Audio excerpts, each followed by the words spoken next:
नमस्कार, आप देख रहे हैं टाइम्स टुडे उत्तर प्रदेश। आइए आपको ले चलते हैं वाराणसी।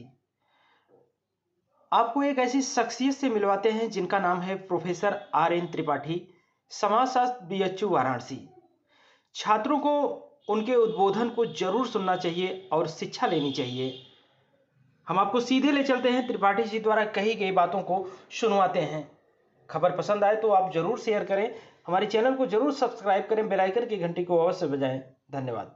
गया है विद्या ददाति विनयम विनयादि आदि पात्रताम पात्रत्वाद धनमापनोति धनात् धर्मः ततः सुखम। विद्या विनय प्रदान करती है। विनय व्यक्तित्व का आभूषण होता है। अगर आपके पास आभूषण नहीं है, आपके पास सुंदर वस्त्र और विचार नहीं है, तो फिर आप एक बायोलॉजिकल मांस के लोथड़े हैं। ऐसे बहुत सारे लोग हैं। इसलिए मुझे लगता है कि व्यक्तित्व निर्माण के लिए सबसे ज्यादा आवश्यक ऐसे कार्यक्रम हैं। हमारे आदरणीय पत्रकार लोग बैठे हैं, विद्वान प्राध्यापक बैठे हुए हैं। सज्जनों में दो बातें कहूंगा। साइकोलॉजी के भी लोग जानते होंगे, मैं ऑलपोर्ट की पर्सनालिटी पर नहीं जाऊंगा, निचोड़ की बातें बताऊंगा कि देखिए, तीन चीजें होती हैं किसी व्यक्तित्व में। बच्चों, ध्यान से सुनो और निर्माण करो। पहली चीज होती है व्यक्ति का नेचर। अब ये नेचर में ही फिजिक आ जाती है, शरीर की बनावट, बायोलॉजिकल सारी बातें आ जाती है। तो ये नेचर तो बाई बर्थ मिलता है, ये तो ऊपर वाले ने दिया है। लेकिन दूसरी चीज होती है कैरेक्टर, जिसे एक्वायर्ड किया जाता है। कैरेक्टर को प्राप्त किया जाता है और दोनों मिल जाती है तब किसी व्यक्ति की पर्सनालिटी बनती है। और पर्सनालिटी को कल्टीवेट किया जाता है। कल्टीवेशन माने खेती।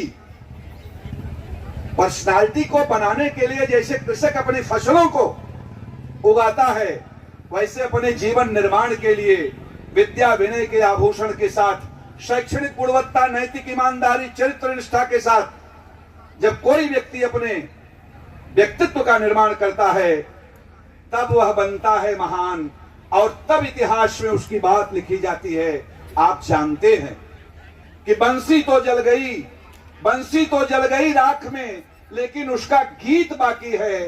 राही तो मिल गया राख में, लेकिन उसका अतीत बाकी है, उसका अतीत बना रहता है। इसलिए सोचना होगा बच्चों, समय कम है।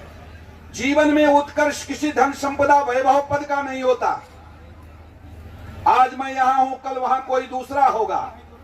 लेकिन जिस बच्चे के अंदर, जिस इंसान के अंदर आत्मिक उत्कर्ष आ गया, उसका इनर सेल्फ डेवलप कर गया, आत्मिक उत्कर्ष जब व्यक्ति के अंदर आ जाता है, तो सही विकास, सही व्यक्तित्व, सही आभा और सही कहिए जीवन की सार्थकता प्राप्त हो जाती है। आत्मिक विकास करो। आत्मिक उत्कर्ष किसी का नहीं हुआ तो वो कुछ नहीं कर सकता है। उदाहरण लीजिए, बच्चे हमारे कहते होंगे, बच्चे युवा हैं, सर ये परेशानी है, ये परेशानी है, घर परिवार की परेशानी है। कुछ बच्चे वहां बात में मशगूल हैं, उनकी वो परेशानी है। परेशानी नहीं है। श्री कृष्ण के व्यक्तित्व को लीजिए। श्री कृष्ण जेल में पैदा हुए, अंधेरे में पैदा हुए, समस्याओं में पैदा हुए, माता पिता जेल में थे, परिस्थितियों से लड़े।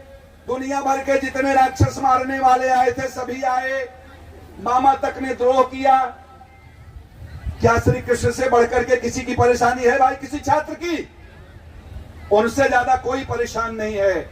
लेकिन आज कहा जाता है कि 16 कलाओं के कला युक्त अगर कलाधर हैं कोई, तो माधव हैं, क्योंकि उन्होंने लड़ाई लड़ने की ठान लिया था।